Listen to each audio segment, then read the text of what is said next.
masustansya ba mismo ang Philippine Statistics Authority ay nakukulangan sa 64 pesos na food budget sa isang araw para sa isang tao?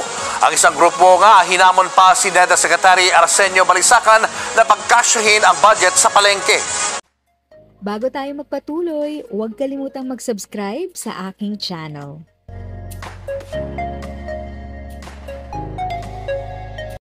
Thank you sa pag-click ng aking video. Good day po sa lahat ng mga nanonood. Sa mga bagong viewers at napadaan lang, by the way, I'm Tita Eda. Welcome to my channel. Ang channel na maghahatid sa iyo ng dagdag kaalaman tungkol sa government services, bagong mga balita at informative videos na galing sa legit na resources. Mag-subscribe na para updated ka. Todo tipid pero masustansya ba mismo ang Philippine Statistics Authority ay nakukulangan sa 64 pesos na food budget sa isang araw para sa isang tao? Ang isang grupo nga hinamon pa si NEDA Secretary Arsenio Balisacan na pagkasyahin ang budget sa palengke. Nasa frontline ng balitang yan si JC Cosico. Aminado ang Philippine Statistics Authority na hindi sapat ang 64 pesos na budget sa pagkain sa isang araw. Pinagbasehan ng PSA ang tinatawag na food bundles na may nutritional content. Sa 64 pesos per day sample menu, mula almusal, tanghalian, merienda at hapunan, may itlog, kape, munggo, isda at iba pa. Ito yung parang basic least cost. Hindi pwede na bibilin yung pagkain sa karinderya. Kasi pag binili mo yung pagkain sa karinderya, may services component yun eh. So hindi siya least cost. So kailangan niluluto. Ang PESAT Group na amihan, pumalag din sa 64 peso food budget.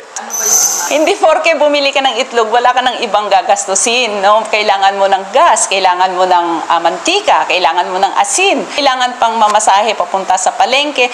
Maraming mga gastos bago mo mabili. Hamon ng grupo, subukan ni NEDA Secretary Arsenio Balisacan ang paggastos ng 64 pesos sa pagkain sa buong araw. Pumunta siya sa palengke, huwag siyang magkotse kasi mas mahal yung gasolina. Tingnan natin kung ano yung mabibili nung 64 pesos na binabanggit niya. Kasabay niyan, kung meron man 64 pesos, anong sustansya ang mabibili nung 64 pesos na budget niya para sa isang tao? Ang National Nutrition Council Cordillera hindi rin kumbinsido sa pahayag ng NEDA. Kulang pa nga yun. Parang it is just to feed your hunger. So possible, it's more of the carbohydrates that you get. But you will not be able to get the recommended energy and nutrient intake natin. Ang sapaterong si Lorenzo Aguiao, aminadong kung minsan may isasantabi na ang pagbili sa masustansyang pagkain para sa mga apo. Basta makakain ka lang ng 3 beses, lalo yung mga apo, gano'n, yung mga bata. Una nang sinabi ni Balisacan na kailangan ng i-review ang threshold o batayan ng pagiging mahirap. Ang Department of Trade and Industry naman, giniit sa pagdinig ng Kamara na pwedeng mapagkasya ang 64 pesos. Pwede raw mamili ng pandesal, instant noodles, gatas at sardinas. Base po sa ating monitoring ng mga suggested retail price, halimbawa po ang sardinas, mga 15 to 20 pesos po ang isang lata ng sardinas. Halimbawa po ang tinapay po, mga 22 pesos po yung isang pirasong pandesal. Yung malaya po ang consumer mamili kung ano po yung kailangan nila sa pang-araw-araw na bilihin. Ang PSA, planong i-adjust ang pamamaraan ng pagkuha nila ng datos sa 2025 para mas maging akma sa realidad. If sa tingin mo, natulungan ka ng video ko na ito, nakasave ka sa oras mo, you can click yung thanks button at any amount ay malaking help sa pag-grow ng channel ko. Yun lang po muna ang aking update. Sana ay nakatulong na dagdag kaalaman ang aking shinare today.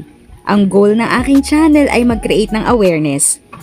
Kung ganitong mga topic ang gusto mo, panoorin mo ang mga videos ko na ito.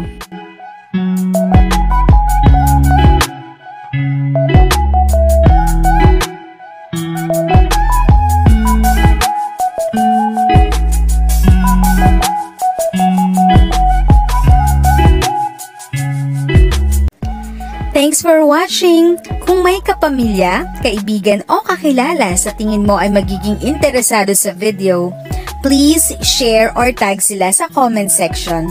At syempre, if nagustuhan mo ang video, i-like mo na ito at subscribe ka na din. As always, feel free to write your questions, comments, and opinions respectfully. And continue to be a blessing and stay safe.